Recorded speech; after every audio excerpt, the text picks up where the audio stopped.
Hello, folks. We are back immediately, just 5 minutes break. And we are this time talking to Andrew from the D-Day Story, which is the museum down in Portsmouth.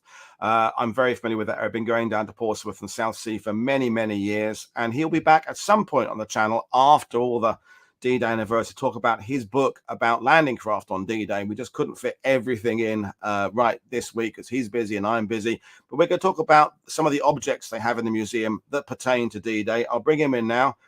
Good morning, Andrew. How are you today? Morning, Paul. Yeah, good, thank you. Little bit busy down there, a little bit busy over here. It's the it's the time of year. You must have seen incredible interest in the museum, extra interest over the last few days and weeks. Yeah, well, really, the interest has been particularly from the media, for example, and we had Antiques Roadshow broadcast on Sunday. That was filmed back in February, and obviously the planning for that went back months before. So really, for us, the lead up to the anniversary has gone on for something like 8 months probably. But it's brilliant because obviously we're about D-Day and the Battle of Normandy all the time. But generally every 5 years, the planets align, and the rest of the world, it feels like, comes in. I know we're not the only people talking about D-Day clearly, but in terms of the media, the rest of the planets align, and they suddenly become particularly interested in us. So we try to take every advantage of that. Yeah, it's that big boost. The Normandy industry gets it as well. You kind of see that it'll be busy this year, but next year will be busy because people who saw it on TV or saw a documentary this year will come back next year. So, and we've just been talking with Joseph about this ongoing means of bringing history to people who have increasingly no recollection of the event. I mean, when the museum opened, you would have had a lot of people come through who, if they didn't actually serve in World War II, had certainly lived through World War II. And the embroidery you have there, but now it's a generation of people who are further away. So but that's another subject for the day. We'll bring up your PowerPoint, folks. We'll do a few questions as we go along. Well, I'm basically going to hand over to Andrew to take us through some of the collection. We'd be here all day if we went through the entire collection of what's at this amazing museum. And if you haven't been there, folks, definitely put it on your schedule. All the good museums in the UK are not in London. That's where Americans end up going. They've got to go around the country. Fantastic regimental museums, aircraft collections. There's incredible places to go, and Portsmouth is one of them. So over to you, Andrew. Thanks very much. So just a couple of slides very quickly to start with, if people aren't familiar with the D-Day story. So we're officially with the D-Day Story, Portsmouth. We used to be the D-Day Museum, and so it's still the same building. The museum originally opened in 1984, and we were revamped, big refurbishment in 2018, rebranded the D-Day Story to represent the significance of the changes. And then in 2020, LCT 7074 came along. I'll have a slide of that in a minute. So just a couple of slides of the museum displays. So they essentially represent the kind of things that you'd hopefully expect in a modern museum. So it includes some audio visuals and films and things like that, manual interactors, things you can actually touch and do. But also the objects still remain really important, because as a museum, that's our USP. It's the historic artifacts that were originally there. And the reason why one of the reasons why we rebranded as the D-Day Story is because the new displays try to bring out the stories, the personal stories behind the objects. And another part of the museum is the overlord embroidery. So this, as you can see here, an 83-meter long, we often call it a modern day equivalent of the Bio tapestry, that's been at our museum since it opened in '84. And you can see here, this is obviously Bill Millin with his bagpipes. And just to mention that at the moment, throughout June, there's copies of the overlord embroidery at Anel on Gold Beach along the seafront. That has been arranged with the local authorities there. So if you're in Normandy, you can actually go and see a copy of the whole of the overlord embroidery at Anel. And then here's LCT 7074. So this is in partnership with the National Museum of the Royal Navy, who actually own the LCT, but it's now part of the visit to our museum. And the LCT is the last surviving intact LCT that took part in the D-Day landings.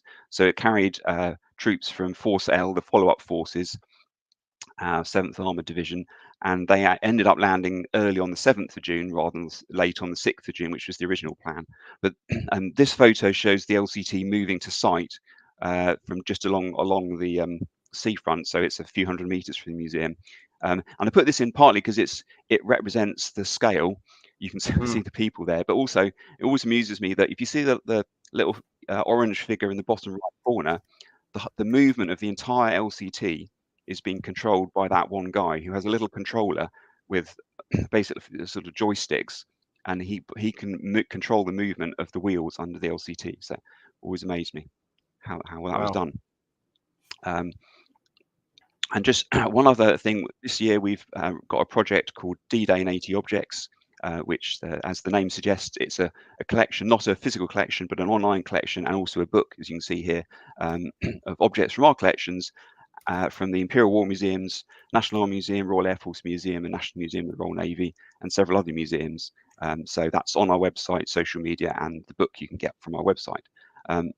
But what I'm going to talk about now it doesn't specifically relate to this collection of 80 objects, so there's a small overlap. It's not an attempt, just to say, it's not an attempt to kind of sum up the whole of D-Day or the Battle of Normandy in 45 minutes, because clearly that's a tall order.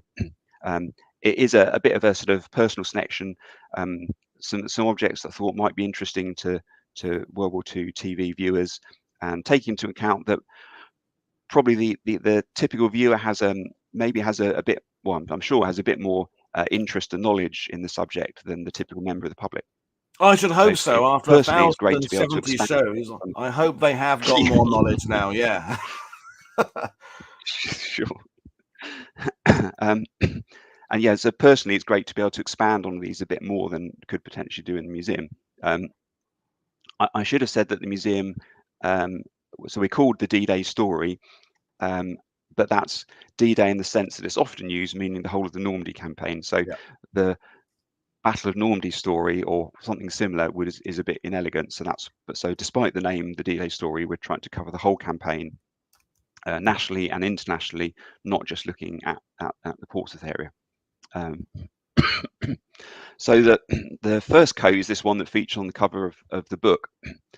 So this coat, or rather the collection of badges on it, belonged to Betty White, who you can see here, and she was age 5 at the time of D-Day. She was living at Gosport, so just the other side of Portsmouth Harbour from Portsmouth, and it was right next to one of the embarkation sites, and lots of the local children would ask for badges from the troops, and then her mother sewed them onto this coat. So it's a collection of, I think it's 89 badges in total, representing a real cross-section of the troops who passed through Gosport, and probably not just for D-Day, but afterwards as well. So it's a really, if one object can sum up the whole campaign, or at least sum up the myriad of different stories and experiences, then this one is a pretty good candidate for it, because you've got obviously her story and bringing in the role of the civilians, or the place of the civilians witnessing things, and then all of those troops going past. No doubt, seeing this young girl who they might have been thinking of their own daughters or sisters, for example, or other relatives, thinking where were they going to in the future, what was going to happen to them. They uncertainties they were going into, and there's a variety of nations. You can probably see it's a few Canadian badges, a few American badges, and a lot of those things were lost. I remember there were people put linings of leather jerkins and blankets and bags, but military badge dealers in the 1960s and 70s and 80s began cutting them up to individually sell the badges, because they were worth more then as badges than they were as this piece of social history and as well. So they're rarer than they probably should be. Yeah, that's quite painful for me to hear as I'm sorry to say, the curator in you. Oh dear, yeah, that's like but I remember literally seeing a dealer cutting one of those up to sell the badges.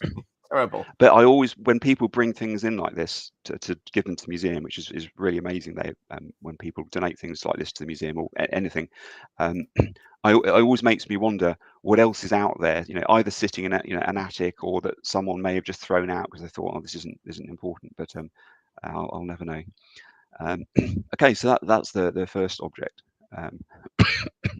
and that coat we've used quite a lot in the media over the years because it's such a great object. But this next story, this is the first time it's been seen by the public, and because it's only just been donated to us. So Mary Goodwin, who you can see here, was a Wren. She was working at Fort Southwark, which is was underground headquarters underneath one of the Victorian forts, just north of Portsmouth on the hill just outside the city, which was as people may well know, a big headquarters controlling and keeping tabs on D-Day and the operations out in the Channel. And she was operating teleprinters, so she was in communications, and the next slide gives a slightly better view. It's probably still a bit hard to see, but I'll read about it in just a moment. What this basically is a conversation in text form. So the teleprinters output texts rather than it being voice is a conversation between her at Fort Southwark and an American soldier. She reckoned, I think she's believed to be at a Utah beach shortly after D-Day. And it's because it's so instantaneous, it reads just like a series of text messages or something similar. So for example, at the top of this one, so he says, what were you saying? She says, I was just thinking how extraordinary it seems to think of you out there and we are here going on practically the same as if nothing had happened. Have you got anyone else there? And he says, well, a power's just popped in because the noise woke him up, but I've been alone since about 2. So she says, poor thing. Well, I hope he stays with you. It must be rotten not to have anyone to talk to. And he says, that's not likely. He needs some sleep. And then later on, she says, I'll ask your guardian angel to keep an eye on you tonight. So just an insight into these two young people, doing their duty, separated by quite a distance, who probably never knew each other's names. And I guess Mary really trying, sort of doing her bit to keep the morale up of that individual soldier who she knew had gone into Normandy, and again, the uncertainties of what was going to happen. There's 2 of these messages. This is the other one where it may well be a different soldier, but he apologizes for being slow at typing, unlike you girls, as he says. And she says, well, we've been doing it for a long time, so we should be good. I've been here for 2 years, i.e. at Fort Southwark. So I just thought it was quite a fun, lovely, yeah. Well, quite not more than fun, quite a moving little insight into in the huge scale of war, 2 people having this brief conversation when they didn't have anything sort of official to do. I believe so. There may be someone watching even who knows more about this. I believe teleprinters could be connected either by radio or by cable, and the first cable was laid across the Channel on the 10th of June, I believe, but not necessarily to Utah Beach. So I haven't yet sort of found out or been able to look into those sort of details. Wonderful story, thank you. So next we've got a photograph of some men of 41 Royal Marine Commando in Normandy.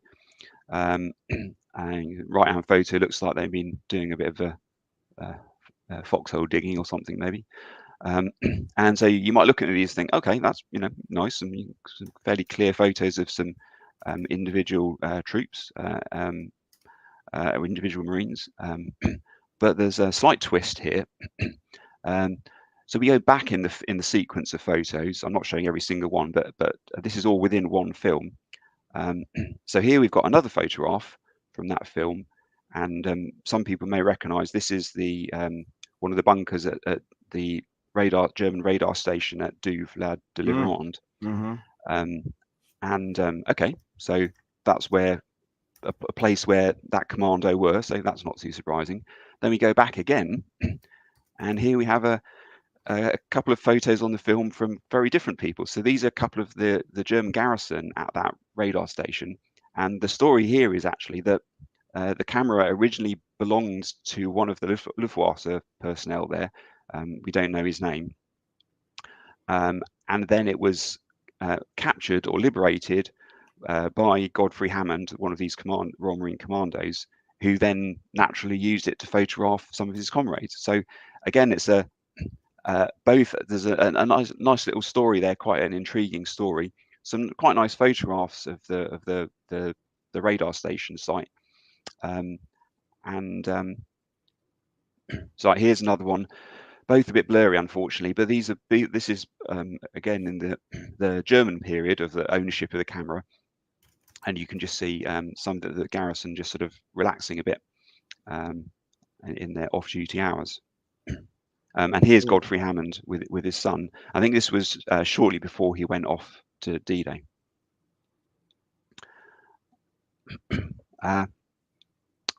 And then one letter here, or part of a letter out of a group of 23 letters that we have.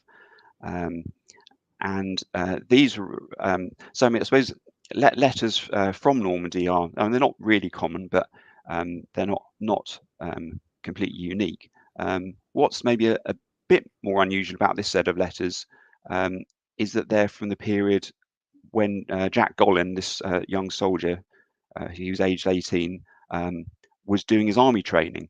And I suppose sometimes people might see that or hear that and think, well, kind of let's get on to the Battle of Normandy and the more dramatic stuff. But what I really like about this set of letters, so this is the second half of 1943, is how it really reminds you how it really gives us a human perspective on the troops. It reminds you how young they were, how the sort of new experience that they were having joining the army. So in this one, for example, he's killed. He seems to be having a bit of a culture shock joining the army. He asked for if his family can send him things like a shaving brush, nose cream, toilet paper, a new writing pad. And then you can see he's got his army number wrong and crossed it out. So he then says in the letter, it's all blasted numbers in the army, which certainly seems to be true. So this is, as I said, a set of 23 letters. So it's quite a nice, as I said, reminder of how young, and I guess you could say, without being unfair to him, sort of inexperienced in life, a lot of these guys were, who were going through their training and then served in Normandy. And is that an example, Andrew, of a kind of artifact that has always been on display at the museum, or is that something that's come in more recently as we're trying to give a broader picture of World War II? Because a lot of museums, like the old war films, it was everybody was a hero, everybody was a born soldier, everybody was knocking out German machine guns and shooting down Messerschmitts every day. But now most people who go to a museum haven't served, and is this more of a kind of thing you're bringing in to remind people that it was essentially a civilian force that succeeded on D-Day? They were mostly, you know, people who come from life, plucked from civilian life and thrust into war. So this was donated within the last 5 years or so, I think. So it's fairly recent. We get many, in the fortunate position of having many more things donated to us than we're able to display. And believe me, I would love to be constantly changing the displays and, you know, putting new things. That would be, that's probably what people think a curator's job is like, but it very much isn't, because there's lots of other, you know, equally important work that has to be done as well. So these, for example, we don't have on display these letters. We've anything that's not on display, people can get in touch and arrange to see it. And for these particular set of letters, for example, we've had the students from Portsmouth University, history students, have used them, I think, several times over the years. They do a project in our archives as part of their course. So certainly a couple of people have looked at them like that. And we can use them, well, like I'm doing right now, for all sorts of other purposes. They're in one of the letters is in the D-Day and 80 Objects project that I mentioned on our website and the book.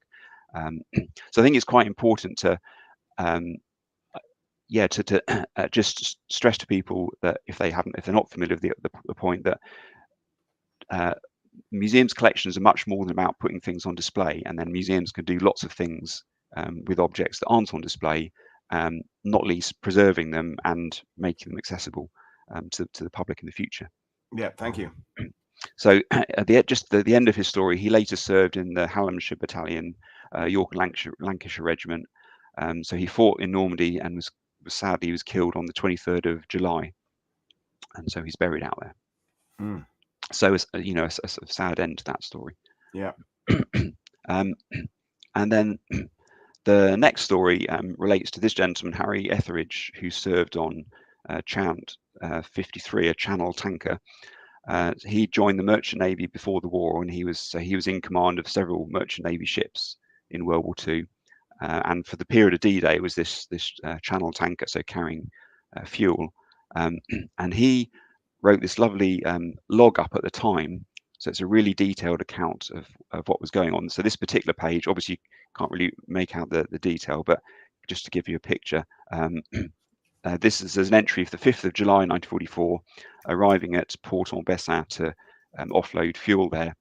And he writes quite sort of poetically, in the calm of a perfect evening, windless and gorgeous with crimson gold sunset clouds, we came to our destination, an old world village and harbour, mostly destroyed by war.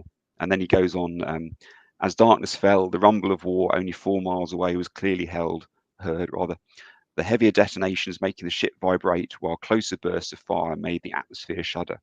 Which, when you're sitting on a huge quantity of fuel, probably you know, you're paying quite a lot of attention. A little bit hairy, yep. So in the bottom right corner, you can see just about probably make out as a pencil sketch, which was this one here. So this is Port-en-Bessin harbour. So it's another example of the little gems you can find within documents. So just to point out a couple of things here, because it's probably a bit hard on some screens to see. So within the actual harbour, which is the left-hand side, at the top, you've got some British oil tankers. Left-hand side, you've got some US oil tankers offloading. And then at the bottom, there's the 2 German sunken German flak ships that there's you know, quite well known. There's photos of them. But what he also did, so this was written up more or less as he went along. He also, shortly after the war, and probably within years, I think, wrote this lovely log of a Chant. So Chant, again, is the Channel tanker. And this isn't a daily log. It's more an illustrated account of his experiences. There's a little detail of that from the cover. Experiences of him and his crew, and there's a lot of humor in it, but also there's a lot of, you can see there's a lot of sort of truth behind it, but he's bringing it across in a humorous way. So here we've got a drawing showing the crew kind of getting to grips with the ship, and when they first took it over, trying to figure out how all the different parts of it worked. And then this is the first time, so this was 9th of March 1944 in Inverness, when the ship was taking on its first cargo of fuel, and they had problems with the leaking pipes. So there's a again, yeah, a bit of sort of humor behind it, but I also love there's some lovely details, like at the top right corner, or just above the bridge or by the bridge, you can see what I think will be probably parachute and cable, a couple of things sticking up, which so they'd fire a cable up, which then released a parachute, and then if an aircraft flew into it, it would release an explosive charge that would blow the wing off. That was the theory. So he's put little details like that in, as well as the humour. And a last image here. So this one, so you can see there's the guy in the picture is outside the bridge, struggling with signal flags and trying to signal with a lamp. And his sort of caption for this was on a 21st of July 44, on a journey from Port-en-Bessin back to Hamble, and he writes, while we could hold our own at signalling with the average escort, the Navy never seemed to realise that in small ships, at any rate, there's only one man on the bridge who, as often as not, has to steer, keep a lookout, keep station in convoy, and navigate, in addition to answer unnecessary signals. And then at the bottom left, he's written, there's a couple of flag signals, and he's captioned this, the signal which we didn't need to look up in the book, close up at your utmost speed. In other words, when they were in the convoy, they were constantly being told to close up because they were a bit slower than a lot of the other ships. So there's a bit of feeling behind that one, I think. And that's, I mean, from as a curator, that kind of item that is, I mean, simply unique, isn't it? You know, a jacket is a jacket to some extent, but this with, I mean, brilliant artistry, and it you know, an image like that tells way more than 20-page of badly typed up mimeograph report would say about what the conditions were like. It's visual, it's but it's also what we love on this channel. It's reminding us the importance of logistics and getting that fuel, those sinews of across the channel there, because you know, Paul and Bessan, you know, we've got this commando story there of the first wave coming in and attacking on June the 7th. In fact, they kind of moved in from outside, but actually the story of Port en Bessin is one of its hub as just the beginning of this incredible effort to fuel this massively increasing day by day Allied army, and the little tit ships going back and forth. And we've got Nick Hewitt on next, reminding us that the D-Day story in terms of Navy is not just June the 6th. The greater Battle of the Seine begins before June the 6th and carries on to months after June the 6th. Again, it's the focus is that day, but it's actually a massive effort. So thanks for bringing these objects to us. And also coming back to what you were saying about sort of sources, obviously some sources tell you, give you kind of the bare facts in this happened at this particular date. This is more about the experiences of the people involved, and like in this particular case, their feelings towards the naval escorts who were making, as they saw, unreasonable demands on them. So different sources provide you different bits of information, definitely. Next object is a German map captured by Colin Paxton, who you can see here. So he, Captain Colin Paxton, he commanded 244 Petrol Depot Royal Army Service Corps, and he landed on Gold Beach on D-Day and set up a petrol, oil and lubricants depot just behind Gold Beach. So in somewhere in his travels, he came across this map, and we don't know where, unfortunately. The next slide is a bit of a, you can maybe see there's some pencil markings on the left there. And here's the detail of that section.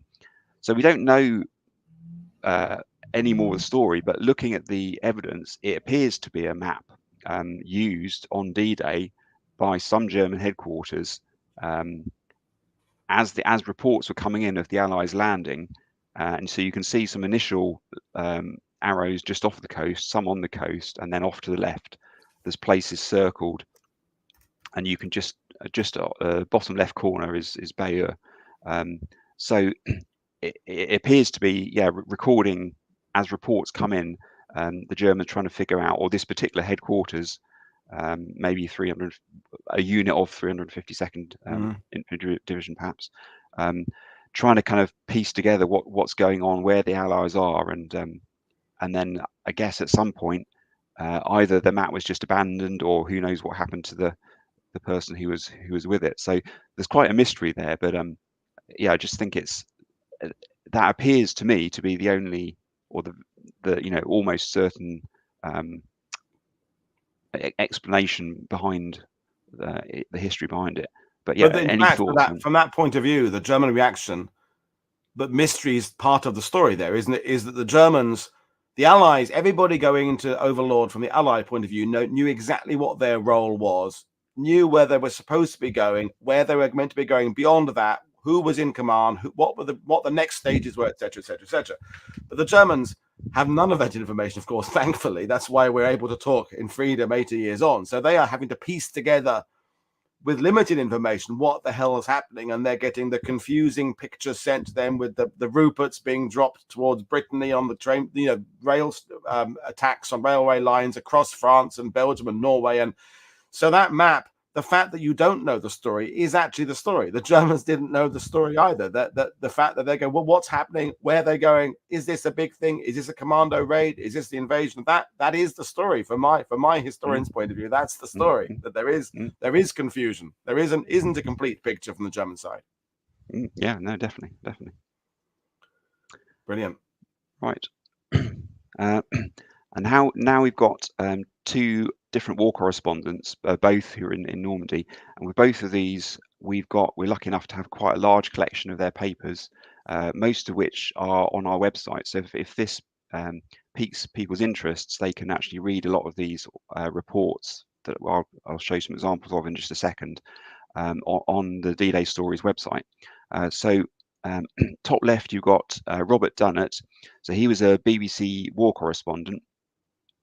He'd previously been a correspondent in 1942 in the North Africa landings, and he landed on D-Day with in the Utah Beach area, and was with the US forces certainly for the first part of the Battle of Normandy, and then he carried on through to the end of the war in Germany. And then the other gentleman at the bottom right, he's Fred Perfect. He'd been in the 30s, he'd been the Manchester staff correspondent for the Daily Telegraph, and then in 1944 he became the Telegraph special naval war correspondent, and on D-Day he was on board HMS Largs, an HQ ship off Sword Beach. So he was initially sending reports from the ship, and then later on he goes ashore, and similarly he has a series of reports following the Allied armies as they advance 44 into 1945. After the war he was the Telegraph's archaeological correspondent, and then their House of Lords correspondent. So yeah, the war correspondent period is a within their wider context of their careers. So here we've got a report from Robert Dunnett, the BBC reporter, and he's this is just shortly after D-Day, and he's titled it "The Battle for the Bridgehead," and he talks about the advances they've already made, the Allied forces have already made, being they're about 6 miles inland. So this is on the Cherbourg Peninsula. He mentions St. Mary Eglise, for example, and he describes the battle as being waged, quote, with machine gun, mortar, rifle and grenade from tree to tree and ditch to ditch and farm to farm. So it's interesting to see the wording he uses, how much they mention. I think with all these journalists, they in Normandy they had quite an element of self-censorship, as you can imagine, because partly because they've been distracted, and I suppose just the sort of obviously sympathies with the troops that they were around, and then obviously there was also official censorship. They also seem to be obsessed by food. I'm going through about 5 or 6 journalists and reporters' accounts for the book I'm writing right now. And in between the battles, it's always, we picked up some lovely oysters in the so-and-so there. They seem to be obsessed with moving from decent hotels to decent hotels. Maybe a little bit old, a little bit wiser, some of them, but that's what I seem to be picking up. It's also like a travelogue as well. But that may be just their way of dealing with the fact that there's a serious note that they're not participating in the combat they're reporting on. So maybe they're distracting themselves slightly out of kind of a guilt of not carrying a weapon, that their tool is their pen, so to speak. So they seem to feel this need to kind of distract themselves. It's interesting. A lot of the psychology of being a war reporter in a war zone, it fascinates me. Yeah, I don't think with either of these collections, I don't think we've got anything. There isn't part of the collection isn't a diary or something like that where they're reflecting on their with not for the public benefit. So we only have what's written for the public. So that's definitely interesting. We're loving the stories. Keep going, Andrew. Excellent, great. So this is Fred Perfect, the Daily Telegraph's naval war correspondent. So this one is written on D-Day from HMS Largs off Sword Beach, and he's describing events on D-Day and sort of speculating about what the Allies are going to do in the future. And interesting, he puts quite a lot of detail in about the German forces, which I hadn't really spotted before until I was preparing for this. So he writes, we've landed our men within 20 miles of the 21st German Panzer Division. That division is expected to make a violent counterattack within the next few hours. Slightly further away is the 12th Panzer Division, which may also be moved to meet the assault. A heavy and critical tank battle is expected within the next 24 hours. So I just thought that's quite interesting that that's obviously information he would have got from the Allied forces. And I get, it's not, I suppose, not really secret, because obviously the Germans knew where their forces were, but it's just interesting that there's that much detail being put into the article.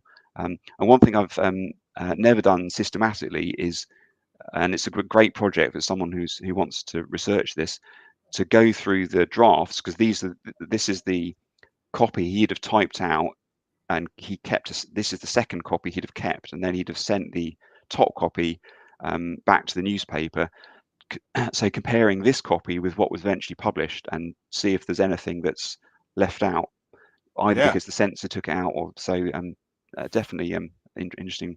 And also how the project situation would have changed in between filing it, because we're not going down a rabbit hole of talking about 21st Panzer's counterattack, but basically all the movements they moved towards the beach ended up running into troubles, thankfully, again, from our point of view, at some point. But the information was being updated all the time as the units are engaging and pulling back and bringing up. So trying to report on it when the commanders themselves were dealing with information that was already out of date. The journalists, one step further behind. By the time they submit the report, the whole situation's changed. The front has moved 5 miles. Yeah, because that's obviously what he's written there is obviously based on what he'd been told before D-Day. It's not the live information, as it were. Yeah. No, fascinating stuff. And now another journalist or photographer for what for us in Portsmouth is the local newspaper. So now it's the News. It always used to be the Evening News. And the guy on the left is Victor Stewart, who's as an amateur photographer myself, a bit of a hero of mine because his photos are so great. And he didn't go to Normandy. He was in Portsmouth, but he was photographing a lot of the movement of troops before and after D-Day. So that's him on the left, and the uniform he's wearing there is actually on display in the D-Day story in our museum. And so it's an American war correspondent's uniform. And the story that the family have told us is he was given the option of wearing either an American or a British uniform, and chose the American one because the usual stories, looked better and more comfortable, less scratchy. Which he, as I said, he didn't go to Normandy, but presumably he was given a uniform because he would be moving around areas where there were lots of troops, and just so he wouldn't be constantly being stopped and checked. But what sometimes confuses visitors to our museum is that he's got his First World War British medal ribbons on the uniform. He served in the RFC and RAF in the First World War. So sometimes visitors see this and don't read the caption, and then come and tell us you've got the wrong medal ribbons on that uniform. The rivet counters come out and tell you you've got this wrong. And I bet you have wonderful pleasure informing them that they are in fact incorrect and the reasonable why. Yes, thank you. The photo on the right there shows South Parade Pier, which is just along the seafront from us, and it was used for embarkation. So the troops moving along it are going to the end of the pier where they'd get onto landing craft. And here's another shot of the similar thing. So the photograph on the right was a temporary scaffolding pier that was built next to the pier that's still there today. And you can probably a bit hard to see, but I think that's an LCIL landing craft infantry large just at the end they're going out to. And then the left-hand photo is a US Navy LCIL full of mostly British troops, but there's a few US Navy personnel that you can see on there as well. And one of the reasons I love Victor Stewart's photographs is I don't know how he did it, but he clearly had a knack of getting a whole group of people to look at the camera and behave naturally. So not all kind of grinning manically or something like when you say cheese or whatever. But and the next photo is actually a sort of zoomed in bit of the left-hand photo, and I just love looking at the faces of the troops here. Some of them are kind of automatically smiling for the camera. Some of them, obviously it's a bit dangerous to start reading into people's facial expressions, what they're actually thinking, but you can't help but thinking some of them they're thinking about what they're going to in Normandy and so on.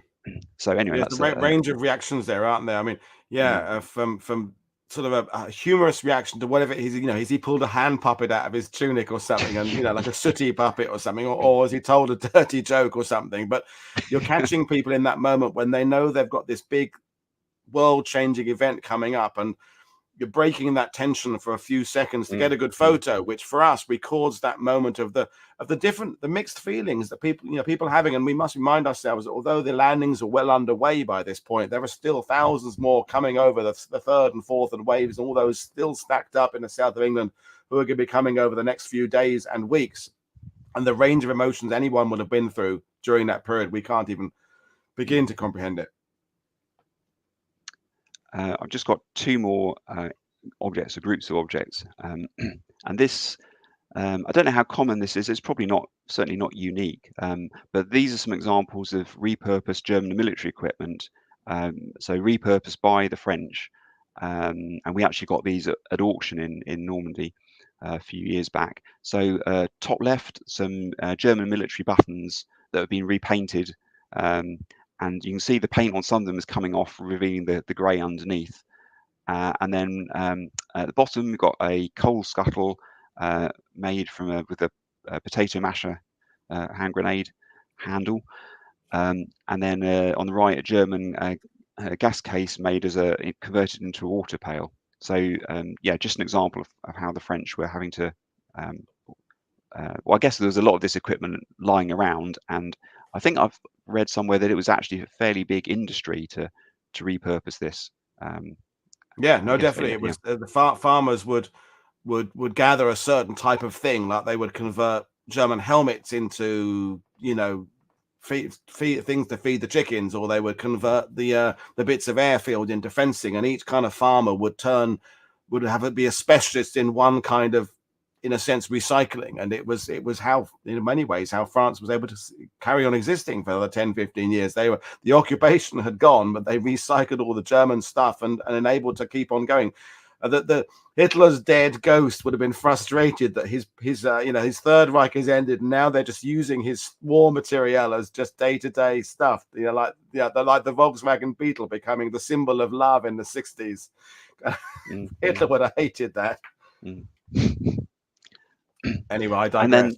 And then just the very last item. So this is a folder of information on St. Malo. We've got them on several of these on different ports, put together for use by Royal Engineers, port construction and repair companies if they needed to, anticipating they might need to repair damage to ports. So this is, you can see as a sort of overview, and then there's sort of really detailed drawings.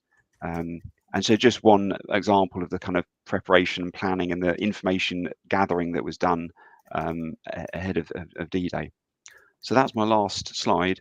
And the last thing I wanted to mention, that if this has piqued people's interest, there's quite a lot of our collections online on our website, the DDayStory.com, where there's a document, for example, has multiple pages, something like a diary or letters. Quite often we've digitized the whole thing so you can actually read through it. And that's a proportion of our collection, it's not everything.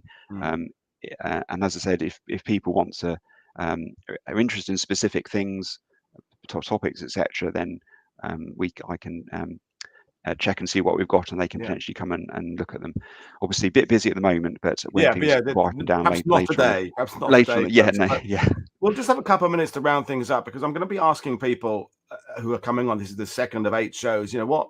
Obviously, as a professional, you and D-Day are intertwined now, professional. But on a personal note, you know, what does D-Day mean to you? What are your, you know, thoughts today about this amazing endeavor? I guess one thing is that over the years, local veterans were so important to our museum, and really regularly came to talk to the public, and that was always a really favourite part of people's visits. And that lasted mostly up until about 2014, and then after that we only had a couple of veterans until about 2019.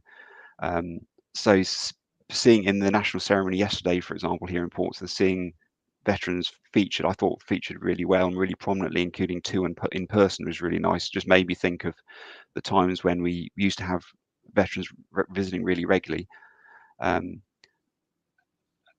Another sort of angle, I suppose, the way that I always sort of think of D-Day, which kind of maybe came across a bit in the selection of objects, is the scale of the topic, not just in terms of numbers of planes and troops and ships and everything, but bringing in the civilian angle and things like manufacturing and in fact, you mentioned my landing craft book, and this we can get onto this some examples of that in that context, for example.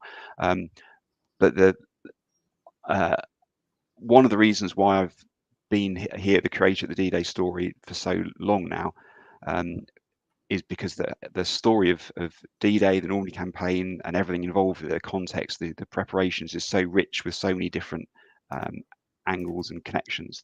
So that's one of the reasons I love it. Yeah. Yeah, well, thank you, and the fact that your work is becoming more important as you are now representing the generation who used to be able to speak to the public and do these kind of documentaries themselves. Now, with that generation, passing away, unfortunately, one American veteran died on his way to the commemorations I've been reading about this morning. The mural museums are that your role is even more important in the future than it was in the past. It was always important, but more important now because it is that connection with the past. Because you were kind of a living museum in a sense. I remember going there back in 80 something, whether when I was first there, and it was all veterans all going around looking at the embroidery, looking at and they were as much part of the explanation process to the visitor as the exhibits themselves were. And now, without sounding so trite, their ghosts are walking through it in a sense, through the artifacts you have, but their voices.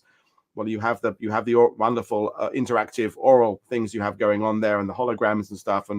But it's your duty carried on. So brilliant stuff. So yeah, I'll let you get back to your very busy June the 6th, and we will invite you back as well. We've already invited. We've just got to set the date for you to come back and talk landing craft. It's been fantastic talking to you, Andrew. Enjoy the rest of the June the 6th, folks. I have put the link in to Andrew's book, the UK link, so you can pre-order it and get it there ready. But we'll do and discuss that later on, folks. I'm back in about 15 minutes time with Nick Hewitt talking about the much under talked about naval aspect of D-Day, as I said earlier. So thank everybody for watching. Thank you for your very nice comments about D-Day, and Andrew, thank you, of course, to you for presenting. Cheers, everybody. See you in a few minutes. Bye.